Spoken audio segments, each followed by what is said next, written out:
Karamihan sa mga tao ay sinasamba ang positivity na parang relihiyon. Paulit-ulit nilang inuusal ang mga affirmations, hinahabol ang good vibes at pinipilit ang sarili nilang maniwala na ang pagiging optimist ay lakas.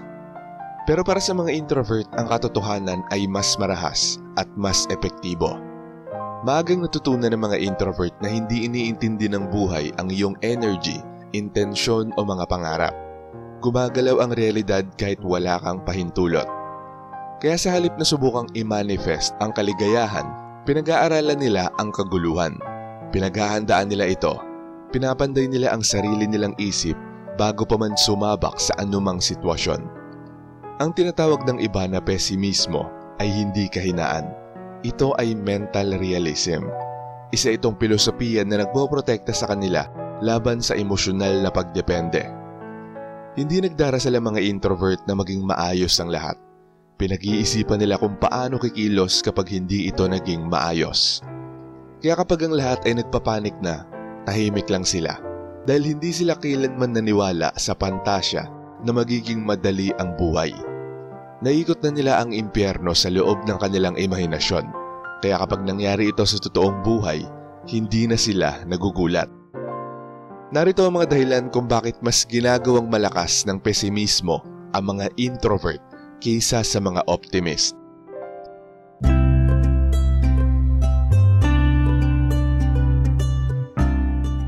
Number 1, hindi hinahabol ng mga introvert ang pag-asa. Pinaghahandaan nila ang realidad. Ang mga optimist ay umaasa sa pananampalataya. Ang mga introvert naman ay umaasa sa paghahanda. Manipis lang ang linya sa pagitan ng pag-asa at kawalan ng kontrol, at kabisado ito ng mga introvert. Nakita na nila kung paano nagiging sanhi ng pagkadismaya ang huwad na positivity, kaya hindi na nila sinasayang ang kanilang lakas sa pag-asang magiging mabait ang mundo. Kumikilos sila na parang tahimik na estratehista. Pinaghahandaan nila ang mga pagtanggi, ang mga pagsubok at ang pag-iisa. Hindi nila sinasabing, sana gumana ito. Ang sinasabi nila ay kung hindi ito gagana, ayos lang ako. Ang ganitong emosyonal na pagiging neutral ay nagbibigay sa kanila ng uri ng lakas na hindi matinag. Ang pag-asa ay maaaring makabulag, pero ang paghahanda ay nakakapagprotekta. Kailangan ng mga optimist na makisama ang mundo sa kanilang mga pangarap upang maramdaman ang katatagan. Pero ang mga introvert ay gumagawa ng sariling katatagan bago pa man magpasya ang realidad kung ano ang mangyayari. Kaya ang kanilang katahimikan ay nagmumukhang misteryoso, minsan nakakatakot pa. Hindi yun swerte, yun ay psikolohikal na kalasag. Number 2, hindi sila nawawasak kapag may mali. Ang mga optimist ay bumubuo ng mga expectations na parang salamin, makintab, marupok at madaling babasag. Sa kabilang banda, ang mga introvert naman ay bumubuo ng mga mental fortress. Bawat bagong sitwasyong pinapasukan nila, dala nila ang tahimik na kamalayan na baka hindi ito magtagal. Hindi yun nakakalungkot para sa kanila, nakakapaghanda yun.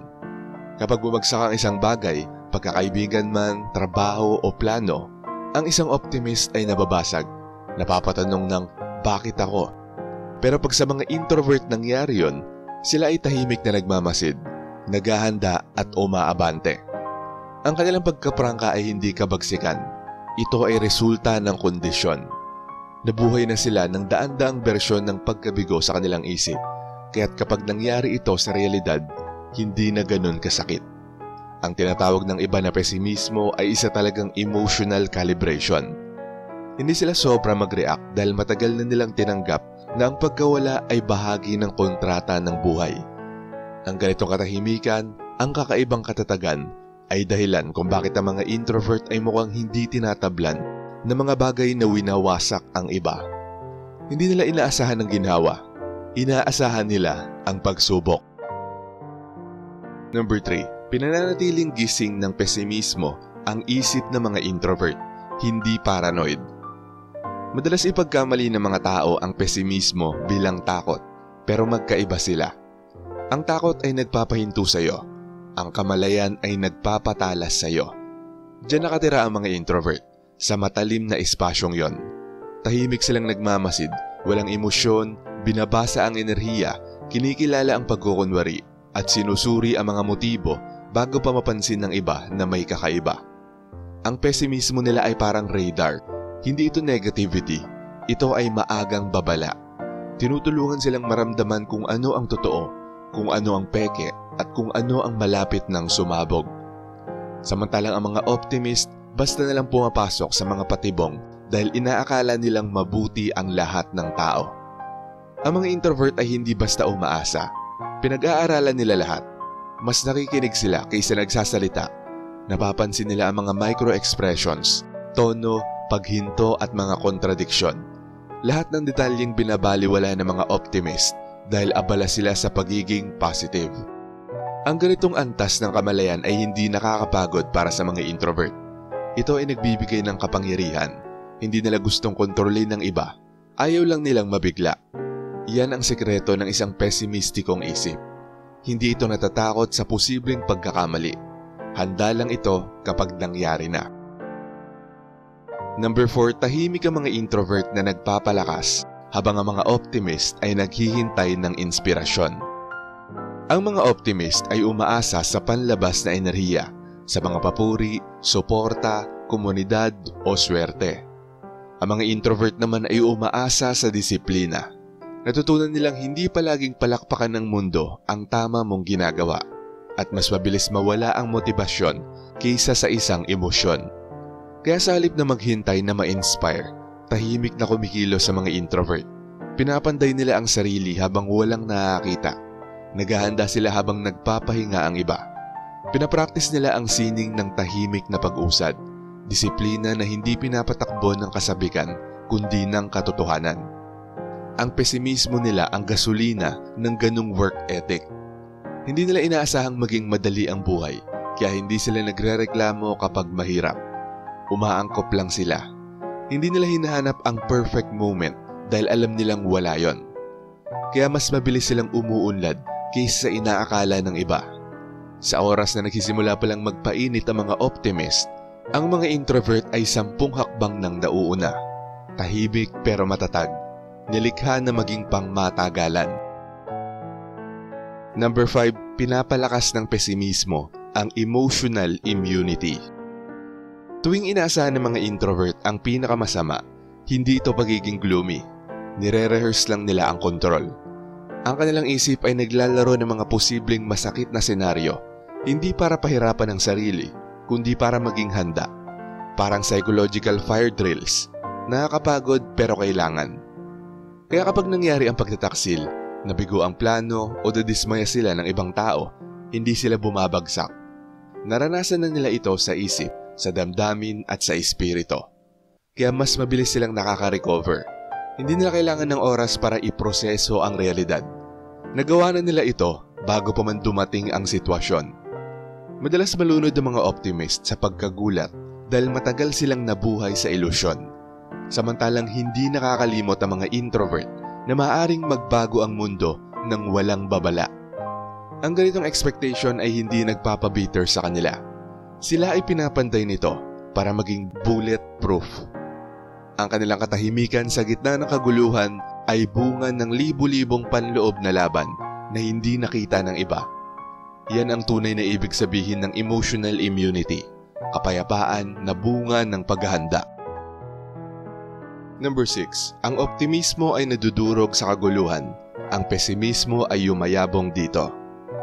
Kapag bumagsak ang mundo, nawalan ka ng trabaho, natapos ang relasyon, o sinusubok ng buhay ang pasensya ng lahat, ang optimismo ay nagiging marupok. Madali lang ngumiti kapag maaraw, pero paano kung lahat ay nasusunog? Dito namumukadkad ang mga introvert. Pinanday sila para sa kakulangan ng ginhawa. Naupo sila sa sariling katahimikan, hinarap ang sakit ng mag-isa, at natutong gumana kahit walang mga palakpak. Habang nawawala ang identity ng iba sa gitna ng kaguluhan, lalong tumatalas sa mga introvert. Kapag ang ingay ng mundo ay unti-unting nawawala, bumabalik sila sa alam nila.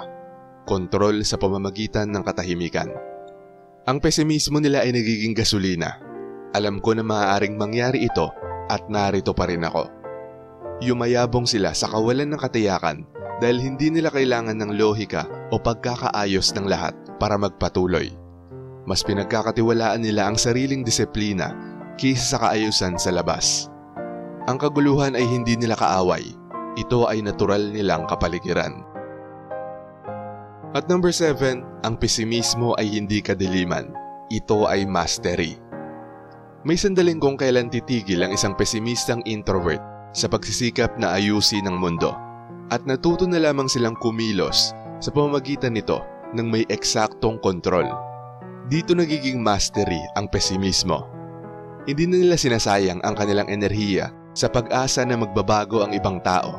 Hindi na nila inaasahan ang katapatan mula sa mga traidor o empatiya mula sa mga makasarili.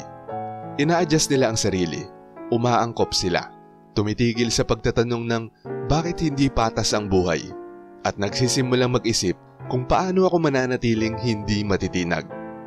Ang ganitong pag-iisip ay hindi nagpapalungkot sa kanila. Nagpapalakas ito sa kanila. Ang mga optimist ay umaasa sa pag-asa. Ang mga introvert naman ay umaasa sa self-regulation. Ang pag-asa ay bumabagsak sa ilalim ng pressure. Ang self-regulation ay hindi. Ang kanilang kapayapaan ay hindi bulag na pananampalataya. Ito ay disiplinadong realism. Tinatanggap nila na sabay na umiiral ang liwanag at dilim.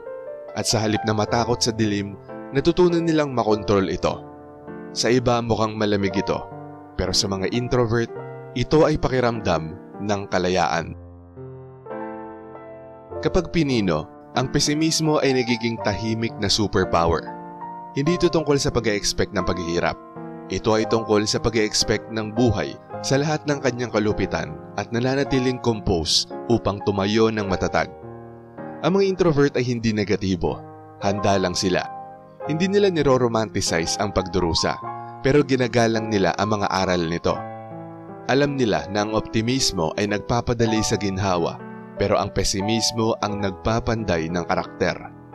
At sa mundong sinasamba ang imahe kaysa sa lalim, ginhawa kaysa katotohanan, at ingay kaysa sa linaw, ang mga introvert ay nananatiling huling tagapagtanggol ng tahimik na realism.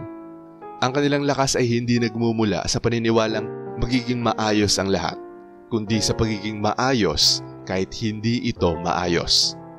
Hindi yon sinisismo, yon ay emosyonal na ebolusyon. Habang ang lahat ay patuloy na hinahabol ang liwanag, natutunan ng mga introvert na kontrolin ang mga anino.